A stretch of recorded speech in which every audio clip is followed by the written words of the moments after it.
1 साल बीत चुका था। ढोलकपुर वापस शांत था। गांव के लोग फिर से खुशी से जीने लगे थे।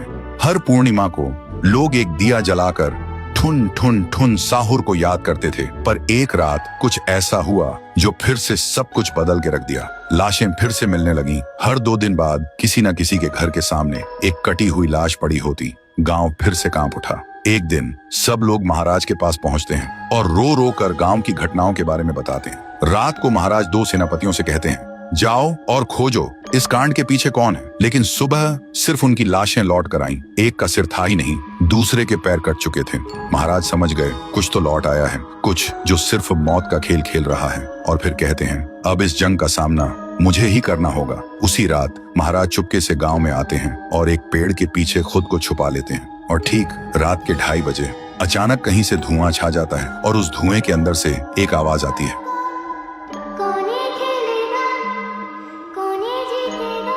और फिर धुएं के बीच से निकलती है एक गुड़िया, गोल आंखें, एक बेजान सी मुस्कान, लेकिन चेहरा मौत का पैगाम।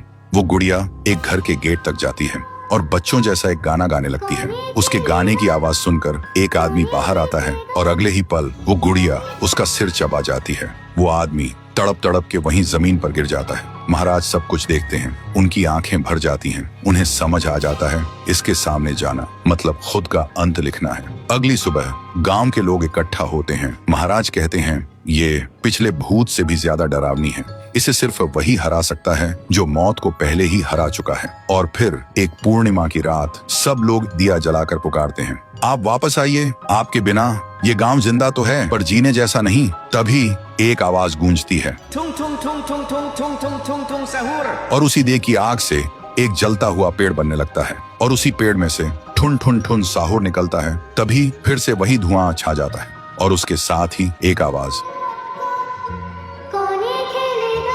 सब लोग घुटनों के बल गिर जाते हैं और कांपती आवाज में बोलते हैं, हमें बचाइए, वो आ गई है। ठुन ठुन ठुन साहुर एक जोरदार जंप करता है और सीधा उस धुएं में घुस जाता है और शुरू होती है एक आखिरी जंग। ठुन ठुन ठुन साहुर और गुड़िया की। जमीन कांपने लगती है, आसमान से बिजली गिरती है और जब धुआं हटता है तो दिखाई देता है गुड़िया बिखर चुकी थी। हाथ अलग, सिर अलग, पैर अलग। और तब से गांव में फिर से एक नई सुबह हुई। महाराज मुस्कुराए, गांव वाले जीने लगे और उस दिन के बाद ठुन ठुन ठुन साहुर सिर्फ एक भूत नहीं रहा, गांव का रक्षक बन गया। लेकिन उसी रात कुछ ऐसा हुआ जो किसी को भी पता नहीं चला। गुड़िया का सिर, हाथ, पैर अपने आप जुड़ने लगे थे और फिर वो वहां से चली गई। तो दोस्तों, अगर आप देखना चाहते हैं पीहू वर्सेस गुड़िया तो इस वीडियो को 1 लाख लाइक्स तक पहुंचा दो।